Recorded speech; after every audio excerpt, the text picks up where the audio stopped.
Hi everybody, my name is Daniel Koenigkann. I'm the owner of Living Vitalitea Brewery, and today I want to show you just how easy it is to make kombucha at home. All right, so I want to give you guys a few tips, and I just want to go through the process and show you just how quickly and how easily we can make a gallon of kombucha right at home. So I want to explain a little bit about the ingredients. What I have here is water. So this is filtered water. That's going to be the best option for you. It could also be spring water that you can buy at the store. The tea that I use is organic green tea, and you're also welcome to use white tea or black tea or a mix of them. The most important part about the tea is that it should come from the Camellia sinensis plant. All right, so green, black, or white tea will work perfectly. Sugar is one of the main ingredients for kombucha. It's basically the food for fermentation. So what I use is just pure cane sugar, and it's organic, so it doesn't have any pesticides or artificial fertilizers. And then lastly, we have about 1 quart of pre-fermented kombucha. So it's just older kombucha, and we call it starter. And it has a SCOBY on it as well. And some of the things you're gonna need is a glass jar. This is a 1 gallon glass jar. You can also get one with a spout on the bottom, which is very convenient for pouring kombucha out when it's ready. And lastly, just a cloth cover that's gonna go on top of the jar. So kombucha is an aerobic process, which means it needs to breathe. It needs oxygen. That's why we use a cloth cover. That way it can breathe, but it also keeps any bugs or any contamination from coming in. So what is kombucha? Kombucha is basically fermented tea. So what we're gonna do today is we're gonna brew some green tea. We're gonna sweeten it up. We're gonna cool it down to room temperature. And then we're gonna add and we're gonna inoculate it with already fermented kombucha. So the benefits of kombucha is that it's probiotic, which means it's very good for digestion, and it helps to develop enzymes so that your body can extract the foods, the good nutrients from the foods that you eat.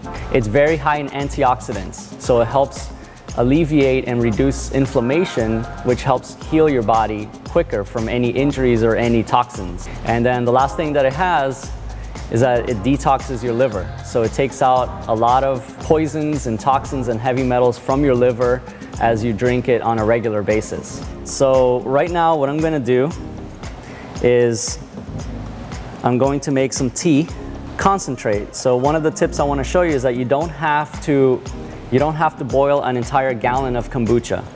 What I'm gonna do is just gonna make a concentrate of tea. And the recipe for 1 gallon of kombucha is 2 tablespoons of green tea. So we'll add the green tea here. That's 2 tablespoons, okay? And I have already boiled filtered water, so I'm just gonna add it directly to this cup so that the tea steeps.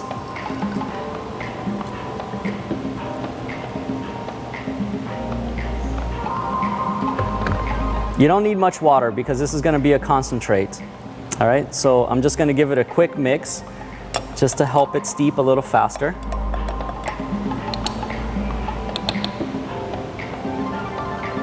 Okay.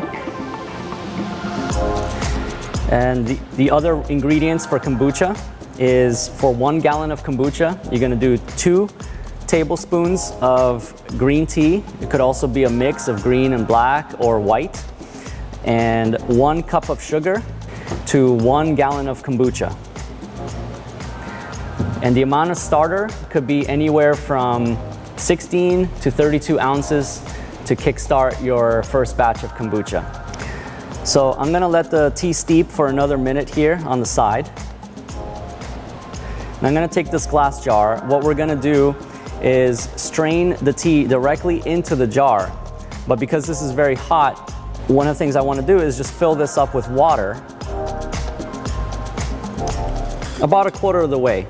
That way there isn't a big thermal shock.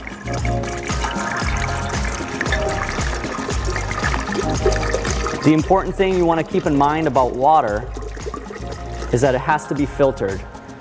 A carbon filter is just fine. It doesn't have to be reverse osmosis, but you just want any chlorine to be taken out from the water itself, because that is what kills the probiotics. So if you try to ferment with chlorinated water, it probably will go bad after the first batch. Okay, so the tea's been steeping for about a minute or so, and I'm going to strain it. So I just have a regular strainer here right into the jar itself. All right, so I just made a concentrate of tea, and I'm going to add it directly into here.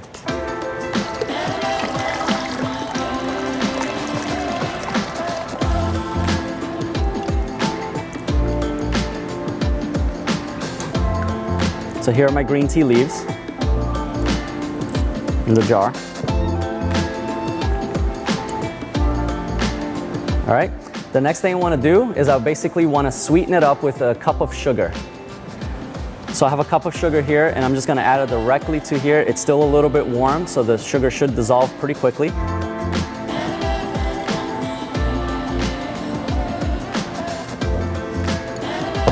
And I'm going to use the large spoon to mix it, and I'm going to mix it until the sugar is completely dissolved.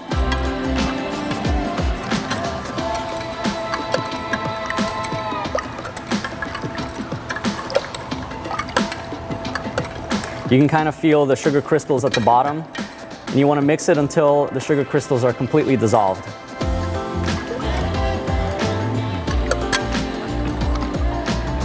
All right.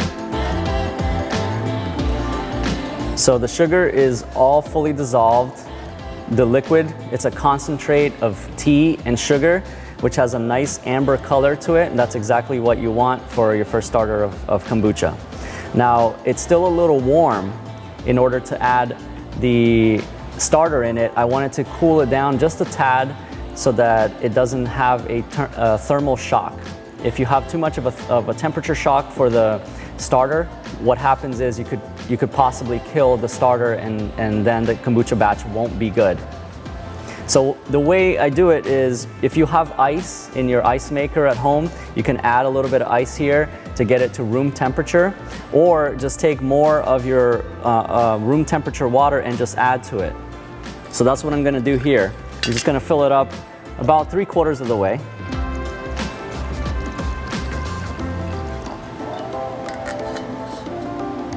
All right, so I'm just feeling it to make sure that it's nice and cool. The other thing you can do is you can take your pinky with clean hands. You got to wash your hands before you start anything, and you can dip your pinky in and count to 10. If you can hold it there for 10 seconds, then it should be good to go. So that's good. So the next step is I'm going to add the starter directly into the kombucha itself. All right, so now I have about 32 ounces of kombucha, so I'm just going to fill it.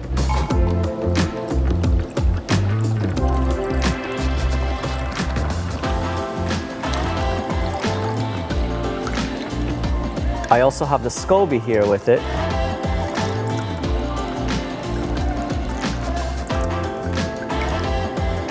I'm going to give it a nice little mix, just so that the sweet tea and the starter are completely mixed in the jar.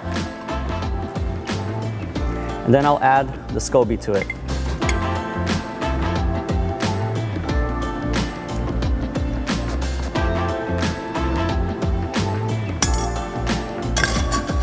It doesn't matter if the SCOBY sinks. Over time, the SCOBY is gonna float to the top, all right? And it's actually gonna grow and take over the entire top. So you're gonna have a brand new SCOBY growing on top of this older SCOBY to take over the entire top of it. Now, what is a SCOBY? A SCOBY is actually an acronym.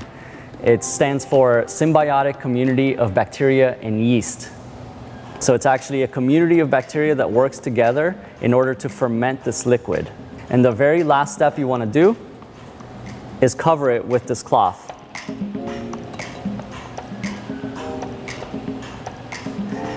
So now we have the kombucha that we just made, which is sweet tea, fresh water, green tea leaves, organic sugar. We mixed everything, we steeped the tea, and then we added the starter and the SCOBY to it, and we're just covering it with a cloth.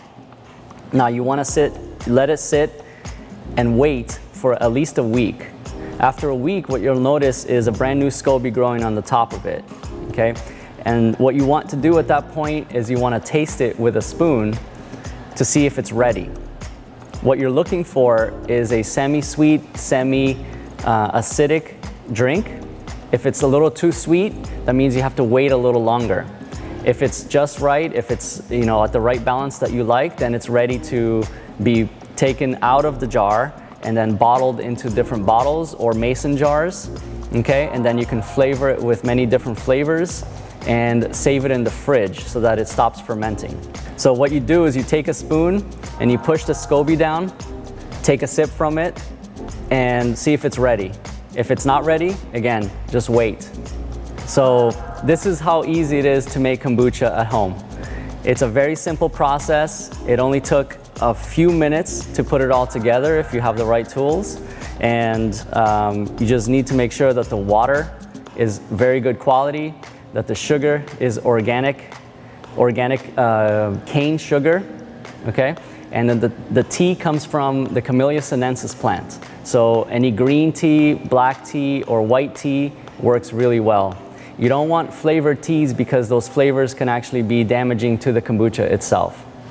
And sugar, you don't want any substitute for sugar. You just want plain cane sugar from the cane plant because that is what is the food for the bacteria. It's basically sucrose, which is made up of glucose and fructose, and that's what the bacteria and the yeast feed off of to make a sweet tea into an acidic tea, which is beneficial for the human body. Okay, a lot of people ask me about what kind of flavors they like to add to kombucha or how to add flavors to kombucha. So one of the tips that I recommend is you never want to add flavor to this jar itself, all right? This should be only kombucha. It should be just the tea, sugar, water, and the SCOBY and the starter, okay? The way to add flavor to it is you take a separate jar or a bottle and you add the kombucha to it. You scoop out kombucha that's already ready and add it to a separate bottle, and that's where you want to add the flavor. So for example, you can add berries directly into there. You can cut up some strawberries or blueberries and put it into the bottle or the mason jar, and then add kombucha to it. Close the lid, let it sit on your counter for about a couple days, maybe 2 to 3 days. Check it on a daily basis, kind of pop it open to make sure that there's carbonation that's building and that it's not gonna build too quickly. And once it's just ready, once you feel that it's got enough carbonation, go ahead and put that in the fridge. Other ingredients that I really like to use are ginger, so you can mince up the ginger and put directly into the jar. Turmeric, the same thing, you can mince up the turmeric and add it directly to the jar itself. You can add honey to it for a nice sweet flavor. And other herbs, you can actually steep other herbs into the kombucha, such as lavender, other types of teas, flavored teas. You can add spices to it, such as cinnamon. So it's actually, the sky's the limit. You can add anything you want to it. The other thing that I like to add is fruit juices. If you have any citrus, such as limes or lemons, or oranges themselves, you can squeeze it and add it directly to kombucha. Another way to flavor kombucha is you can blend any fruit such as watermelon or apples. You can actually blend it in a blender with a little bit of kombucha, make a concentrate, okay, and then strain it out with a strainer. I really like to use fresh herbs in kombucha, so anything like a holy basil or lemongrass or mint, you can add directly to a jar of kombucha and close it and let it sit in the fridge for a few days, and that actually gives it a really nice flavor. I hope you enjoyed our demonstration and showing you how easy it is to make kombucha. I hope you enjoyed the tips that we gave you today and that it helps you make a better kombucha in the future. And if you want to learn more about us, you can visit us at www.livingkombucha.com. We have more information there and you can contact us directly there. Everything is on our webpage. Our locations are on our webpage. And you can follow us on Instagram at Living Kombucha.